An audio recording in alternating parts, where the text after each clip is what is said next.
Good morning everyone. এখন আমি চলে এসেছি রান্নাঘরে, আর এখন আমি আপনাদেরকে বানিয়ে দেখাবো একটা সম্পূর্ণ নিরামিষ রেসিপি, যেটা হলো বরবটি আলু পোস্ত, এই যে বড়ি দিয়ে।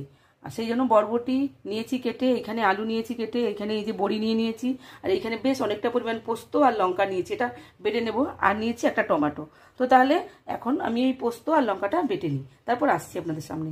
এখানে আমি পোস্ত বেটে নিয়েছি, আর এইখানে আমি তেলের মধ্যে দিয়ে দিয়েছি একটু কালো জিরে। এবারে আমি আলুগুলো দিয়ে দেবো। দেখুন, এখানে আমি আলুগুলোকে লাল লাল করে ভেজে নিয়েছি, আর এই যে এইখানে বড়িটাকেও ভেজে নিয়েছি। এখন আমি বরবটিটাকে দিয়ে দেবো। বরবটিটাকে দিয়ে আমি লাল করে ভেজে নেব, কিন্তু আমি এখানে এখনো টমেটো দিইনি, এটা পরে দেবো। আর এটা আমি কিন্তু সম্পূর্ণ নিরামিষভাবেই বানাচ্ছি। এই যে আমি এখন পোস্তটা দিয়ে দিয়েছি, পোস্ত আর টমেটো। এইবারে এটাকে একটু নেড়ে নিয়ে এবারে আমি জল দিয়ে দেবো।